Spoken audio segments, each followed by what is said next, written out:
वर्णमाला। वर्णमाला व्याकरण। व्याकरण वह माध्यम है जिसके द्वारा किसी भाषा के शुद्ध उच्चारण लेखन का प्रयोग का ज्ञान प्राप्त होता है, उसे व्याकरण कहते हैं। व्याकरण का शाब्दिक अर्थ भली बात समझना। अगला पॉइंट, व्याकरण शब्द संस्कृत के क्रि धातु से बना। हिंदी व्याकरण में तीन अंग होते हैं, वर्ण विचार, शब्द विचार, वाक्य विचार। वर्ण विचार। वर्णमाला वर्णों के क्रमबद्ध व्यक्ति व्यवस्थित समूह को वर्णमाला कहते हैं। ध्वनि भाषा की सबसे छोटी मौखिक इकाई को ध्वनि कहते हैं। वर्ण भाषा की सबसे छोटी इकाई को लिखित इकाई को वर्ण कहते हैं।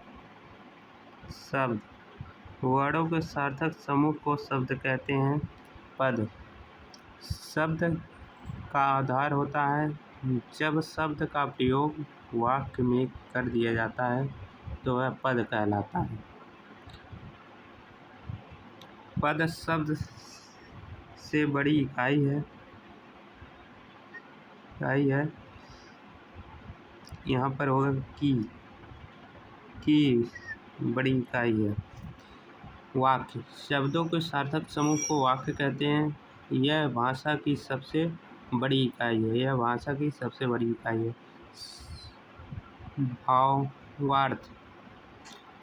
भावार्थ के आधार पर शब्द की छोटी इकाई वाक्य है। अगला पॉइंट,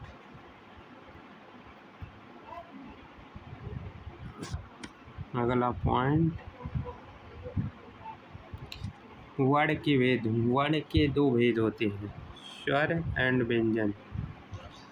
पहला स्वर ऐसे वर्ण जिनका उच्चारण स्वतंत्र रूप से होता है उसे स्वर कहते हैं। लेखन के आधार पर स्वर की संख्या 13 होती है। हिंदी वर्णमाला स्वर के आधार पर संख्या 11 होती है। उच्चारण के आधार पर स्वर की संख्या 10 होती है। इसमें री को नहीं गिनते हैं। मात्रा के आधार पर स्वर की संख्या 10 होती है। इसमें ए को नहीं गिनते हैं। दूसरा, व्यंजन ऐसे वर्ण जो स्वर की सहायता से बोले जाते हैं उन्हें व्यंजन कहते हैं। मूल व्यंजन 33 होता है।